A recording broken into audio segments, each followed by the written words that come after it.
Hi, thanks very much for clicking on the video link. My name is Natalie Armstrong Moton, and I am doing a series of video interviews with colleagues in the resolution industry called Idle Chat. And today my guest is Sylvia Mayer. Hi, Sylvia, how are you? I'm good. How are you, Natalie? Doing very well. Thanks for joining me for an Idle Chat. Well, thanks for having me. I'm looking forward to it. Excellent. Now, I know, Sylvia, that you've seen a couple of the other Idle Chat videos in the series, and you know how the game works.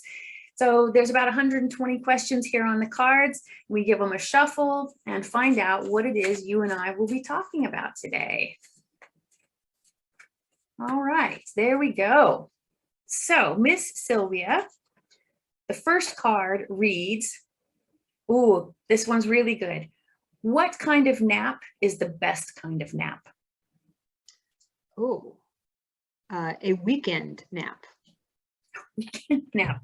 Any particular time of day better than another? Oh, if you can curl up in the afternoon with a book on the couch and just take a quick doze. I'm not a big napper, but on a rainy day, that sounds perfect. Doesn't it? It does. All right, next question. What is your favorite thing to cook or bake? Anything with chocolate. Because, I'm all about chocolate. because it can't be beat. Right. You can't go, I never go a day without chocolate. I have to have chocolate every day. See, can't go wrong. Can't go wrong. Chocolate, it's one of the 4 major food groups. 100%. Fair enough. Now, do your kids live by that rule also?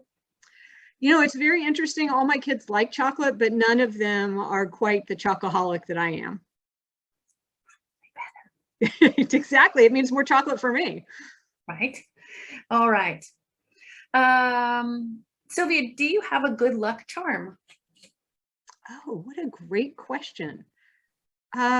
No, I do not have a good luck charm. I would say that periodically I find something that feels lucky and I'll hang on to it for a little while, but I guess I misplace them with great regularity, so they must not be too lucky because they get lost. Not that lucky. Well, that leads me into my next question. What is the most interesting thing you've ever found? Oh, that's a great, probably the thing that had the most impact on my life that I ever found was a dog. And back between college and law school, I was a starving artist. My undergraduate degree is in theater. And I was working for a small theater company, and I came out of work one night we were on the edge of downtown, and I came out of work one night during rush hour traffic and walked out the door, and there was this teeny tiny little dog walking across the street in the middle of the traffic. And I ran out in the traffic, which tells you how young I was because I had no appreciation for my own mortality. And I ran out and I stopped the traffic and I scooped up this tiny dog. And I named him, I found him on a street called Bagby, so we named him Bagby. And he was about 6 weeks old and had every kind of worms you can have and 2 different kind of skin infections. And he was malnourished, and the vet thinks he was the runt of the litter, and he got expelled from the litter, so he had an infected dog bite. But he ended up being an amazing dog. That is a really good find. And you're a really good human for bringing him out of the traffic and to a vet. Good for you, Sylvia. All right, now this next question, I will warn you in advance. It does create some divisiveness. So you don't have to answer if you're not inclined. Does pineapple have any business whatsoever being on pizza? Ooh, that is a tough one. So I have one kid who loves pineapple on pizza. I, however, only eat the toppings on pizza. I don't eat the crust. And so if all you're going to eat is the cheese and whatever's on top of that, pineapple and cheese are a great combination. So it's not that controversial to me. And your other kids? No way. Not having pineapple anywhere near their pizza. Not cool. Not cool. Fair enough. It's one of those things. There's never anybody who says, it's always yes or no. Right. Pineapple on pizza. All right. Sylvia, who is your favorite cartoon or comic book character? Ooh. Well, I don't know. I've been going through a superhero phase.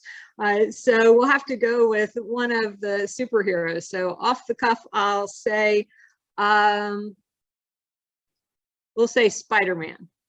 Good choice. But there's a lot of great choices. Yeah, Captain Marvel. Oh, Captain Marvel, yes. Yeah, Black Panther. See? Good. Yeah, that's a really good choice. There's a lot of really good ones. A lot of really good ones. It was most recently National Pepper Potts Appreciation Day. And it happened to fall on a snow day. And so we sat as a family having a carpet picnic and we did an Iron Man marathon. Oh, I love it. I love Iron Man. Right? And can't go wrong with Iron Man. No. All right. And you just answered that one. Oh, Sylvia, Miracle Whip or mayonnaise? Neither one. Neither one? Neither one. Not never? Never, ever. Yuck. Not for me. Fair enough. Fair enough. All right. Sylvia, on what topic could you speak hour after hour after hour? Ooh. That's a really good question. I don't know that I have an answer to that question. I love to read. I could probably go on and on about loving to read, the advantages of reading, books I've read, books I want to read, ways to read, where to read, all those things. That'd probably be the topic. Which stack is larger, the books you've read or the books you have purchased and are waiting to read? All right, well, so I'll be honest. I'm looking at my TBR stack. That's my to be read stack, and it fills 3 bookshelves, and I've already started stacking on the floor. But I have an entire closet that I put the books I've already read in, and I clean them out periodically and sell them or donate them or give them to friends. So probably the books I've read is bigger, but the one that stares me in the face all day, every day, because it's on the other side of my desk, is the to be read stack. And it's there because it's supposed to encourage me not to buy more books. But it hasn't worked out that way. My husband tried in earnest to put a moratorium on no more books in the house. You have to get rid of some books before you can bring more in. It just didn't work out well for him. I just, you pick a different vice, dude. That's exactly right. That one's not ever going to go in your favor. I could bankrupt us in a Barnes and Noble. Yeah, absolutely. Sylvia, what is the spiciest food you've ever eaten? Probably 100 years ago, I lived in London. And I remember going to an Indian restaurant there and thinking I was going to die. I don't remember what the dish was, but I just remember thinking I was going to die. It was so spicy. I've had that experience. And, you look pretty good for 100 years. Not bad. All right. Miss Sylvia, cake or pie? Well, that depends. Does the cake have chocolate?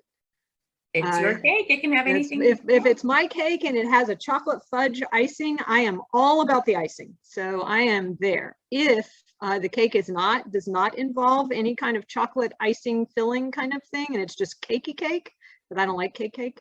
I only like the icing and the filling part. Then I'm all about what's inside the pie.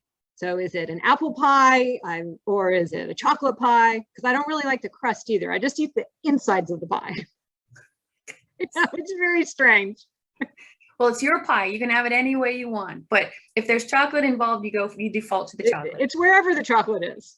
All right. That's okay. It's your dessert. Do you have a question for me? What is your choice, cake or pie? Oh, cake every day, all day. Chocolate or not chocolate? Sure. D, all of the above. Cake. Any cake. Okay. Cake, glass of milk and a cake. Yes. For breakfast, you bet. Dessert, sure. Tea time, yes, ma'am. Cake. All right. Well, so you mentioned that you too have a problem with reading. I do, yes. Yes. So can you share anything about what you're currently reading? I am reading Austin Kleon, Steal Like an Artist journal. This was a gift from a client for Christmas, and I previously gifted or suggested that she read one of his books, and she gifted back another of his books. And so that's what I'm reading at the moment. I'm reading for the umpteenth time Outliers by Malcolm Gladwell, and love it. And then another client of mine wrote a book that I'm embarrassed to admit it took me all of about a day to read. It was that good, called Dead Lawyers. And it's about a serial killer who goes after lawyers. And it is fascinating and gruesome and wonderful and horrific all at the same time. And that's Steve McAvoy. He wrote a book called Dead Lawyers, and it is as good as any Grisham novel. And I got so involved in it, it took me a long Saturday to read. Wow, Guilty sounds like pleasures. I may need to go add some more books to my TBR stack. Guilty pleasures, guilty pleasures. All right, Miss Sylvia, I'll ask you the same question I asked everybody on the Idle Chat as a last question, and that is, what do you love most about the resolution industry and the work that we do? Helping people. I love the satisfaction of helping people. Just like that. All right, Sylvia, thank you so much for your time in an Idle Chat. If people want to get a hold of you to learn more about you or your practice, what's the best way for them to do that? They can look for me on the internet at my website, which is smayerlaw.com, or find me on LinkedIn at Sylvia Mayer. Excellent. Thank you so much for your time. It was fun having an Idle Chat and getting to know you a bit better. Well, thank you for having me. I enjoyed it.